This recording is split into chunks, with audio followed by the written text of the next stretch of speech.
Takshashila school Halvad online education ધોરણ 7 વિષય ગુજરાતી પાઠ 6 ભીખુ, જેનો સાહિત્ય પ્રકાર છે સંવેદન કથા અને લેખક છે ગૌરીશંકર ગોવર્ધન રામ જોશી એટલે કે ધૂમકેતુ. તો આપણે જોયું કે જે લેખક છે એ એક કંગાળ જે બાળક છે જે સાવ કેવો લાગે છે, તો એને જાણે કે કંઈક એની નજર છે એ મીઠાઈની દુકાન પર, અને એ પણ જલેબીના ઘૂંચરા જે ચમકતા છે એના પર એની નજર લીન થઈ ગઈ છે. તો એને એક બાજુ ખૂણામાં ઊભા રહી અને લેખક છે ધૂમકેતુ છે એ જોયા કરે છે.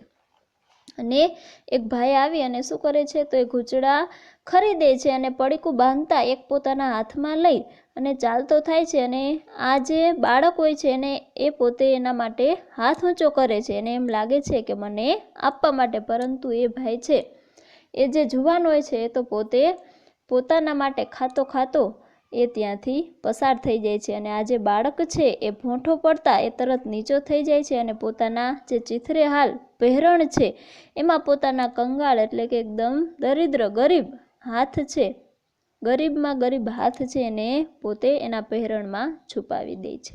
ચાલો ત્યાંથી આગળ જોઈએ. પાછળથી મોટરના ભૂંગળાનો અવાજ થયો. આગળથી એ આંખ પણ નથી કે શું, એમ કોઈ પારસી બાનુની સાથે આવેલા પટ્ટાવાળાએ ધમકાવ્યું અને પેલા ઊભેલા કોઈને જા જા જા, અહીં કેમ ઊભો છે? એટલે આ રીતે હવે જે પાછળથી એક મોટર છે તો એનું ભૂંગળું એટલે શું થાય, તો એનું જે હોર્ન હોય એનો અવાજ સંભળાય છે, મોટર આવતી હોય એનો. અને આગળથી કોઈ એમ બોલે છે કે એ આંખ નથી એટલે શું દેખાતું નથી કે શું, એમ કોઈ પારસી બાનોની સાથે એટલે કે આ જે પારસી જે મેડમ હોય છે એની સાથે જે પટ્ટાવાળો આવ્યો હોય છે એ પેલા ઊભેલાને ધમકાવે છે અને એમ કહે છે કે જા જા જા, અહીં કેમ ઊભો છે? એટલે અહીં શા માટે તું ઊભો છે? તારે શું લેવાનું છે? તારે શું લેવાનું હોય? એટલે અહીંયા બાળક છે એને પેલી પારસી બાનો હોય મેડમ છે તો એની સાથે આવેલો પટ્ટાવાળા છે એ ધમકાવે છે આ બાળકને કે અહીંથી તું જા, અહીં કેમ ઊભો છે? તારે અહીં શું લેવાનું છે? અને પછી એમ પણ કહે છે કે તું તો એટલો ગરીબ છે કે તારે અહીં લેવાનું પણ શું હોય, એમ કહી અને તેને ધિક્કાર્યો. અને એમ કહી અને એને ધિક્કારે છે એટલે કે ત્યાંથી એને બહાર કાઢે છે, એને ખીજાય છે.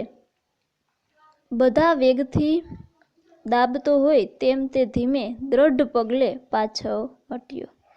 અને એ પોતે વેગથી દાબતો હોય એટલે કે બધા એના વેગ હોય એનામાં જે કંઈ પણ ઈચ્છા છે, વેગ છે, એના જે કંઈ પણ વિચારો છે બધા વિચારોને દાબતો એમ એ ધીમે ધીમે શું કરે છે, એકદમ દ્રઢ એટલે કે મક્કમ પગલે એ પાછો હટ્યો અને એકદમ દુકાન પરથી નજર ખેંચી લીધી. અને એકદમ એ દુકાન છે ત્યારથી એની નજર છે ખેંચી અને બદલી નાખી ને અત્યંત આર્ત સ્વરે ફિક્કા હાસ્ય સાથે બોલ્યો. અને અત્યંત આર્ત સ્વર એટલે કે દુઃખભર્યા અવાજે, અને કેવો અવાજ હતો? ફિક્કો એટલે સાવ માયુસ, અને ફિક્કા હાસ્ય સાથે, એવા ફિક્કા સાવ ખોટા હાસ્ય સાથે બોલ્યો. હા ભાઈ સાચું, હું સવારનો ભૂખ્યો છું, પણ મારે ભિખારીને શું લેવાનું હોય? અને એવું ફિક્કું હાસ્ય કરી અને એ જે પટ્ટાવાળા છે એને જણાવે છે કે હા ભાઈ સાચું, હું સવારનો ભૂખ્યો છું, પણ મારે ભિખારીને શું લેવાનું હોય? એટલે મારી પાસે પૈસા જ ન હોય તો મારે મીઠાઈની દુકાનમાં શું લેવાનું હોય? તેણે જોરથી મુઠ્ઠી વારી. અંદર ખખડેલા પૈસાનો અવાજ સ્પષ્ટ સંભળાયો. એક પણ દ્રષ્ટિ પાછળ ફેંક્યા વગર તે ચાલ્યો ગયો.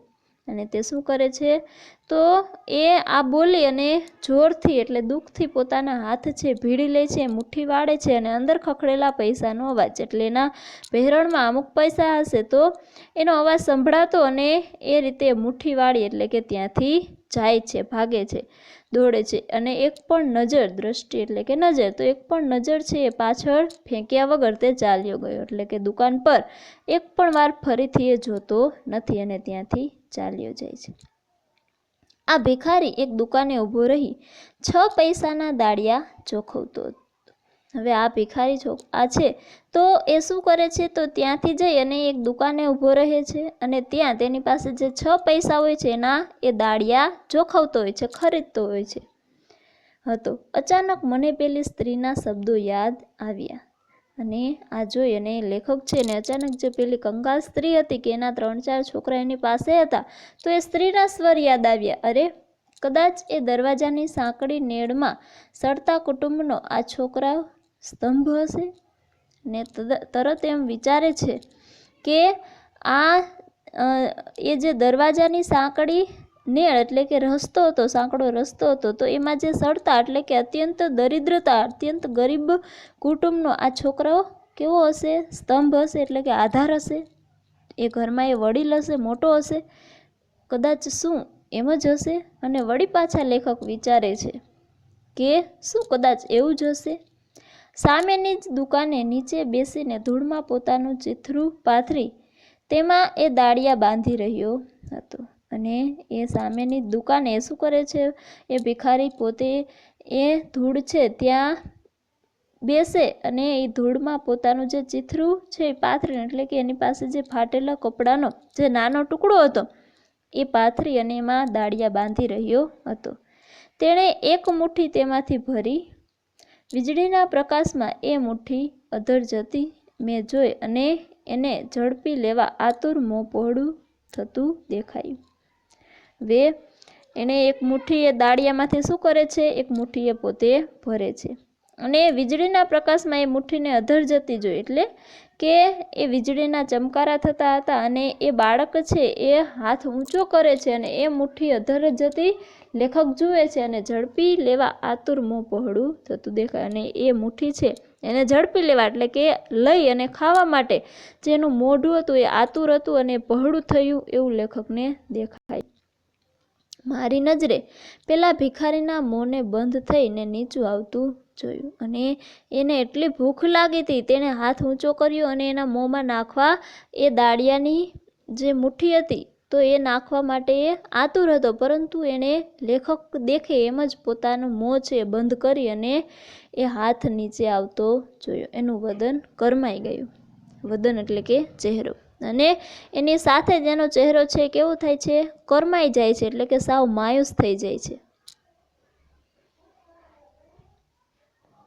ભૂખ ને તેનું વદન કરમાઈ ગયું હતું ને તેણે ભરેલી દાળિયાની મુઠ્ઠી એમને એમ ચીથરામાં પેસી જતી હતી. અને વળી પાછું શું કરે? તો એ જે એનો ચહેરો છે એ માયુસ થઈ ગયો હોય છે, તો એવા ચહેરાની સાથે એના હાથમાં જે દાળિયાની મુઠ્ઠી છે એને વળી પાછી જેવી હતી એવી ને એવી એ જે ફાટેલા કપડાના ટુકડો હતો એમાં જે દાળિયા હતા એમાં એને મૂકી દીધો, એમાં પેસી જતી, એટલે એમાં વહી જતી.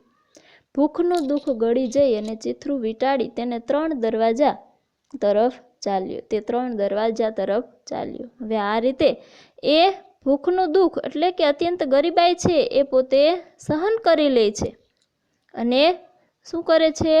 તો પોતે એના જે દાળિયા છે એ જે ચીથરામાં એટલે કે ફાટેલા કપડામાં હોય છે, ભૂખનું દુઃખ એટલે ભૂખની પીડા છે એ પોતે ભૂલી જાય છે અને એ દાળિયા એ કપડામાં નાખી વીંટાળી દઈ અને જે 3 દરવાજા છે એ તરફ એ બાળક ચાલે છે. અને પેલી સ્ત્રી પાસે ગયો. પેલા છોકરા એને વળગી જ પડ્યા અને લેખક જે સ્ત્રીની વાત કરતા હતા એની પાસે ગયો અને એના જે છોકરા છે સ્ત્રીના એને વળગી જાય છે, એટલે કે એને ભેટી જાય છે. ને સ્ત્રીએ પોતાની ફાટેલ તૂટેલ ગોદડી પર તેને બેસાડીને પૂછ્યું, બેટા તે કંઈ ખાધું?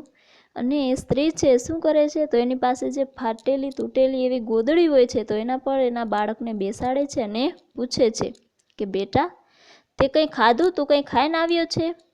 મારા અંગે અંગમાંથી ટાઢની ચમકારી પસાર થઈ ગઈ. અને લેખક એમ કહે છે કે પોતાના એક એક અંગમાંથી એ ટાઢરૂપી ચમકારી એટલે કે આમ અંદરથી ધ્રુજારી આવવા માંડે છે લેખકના, અને એટલી વિચારને વમોળોમાં પોતે ગૂંચવાઈ જાય છે લેખક અને એમને અત્યંત એવું દુઃખ થાય છે.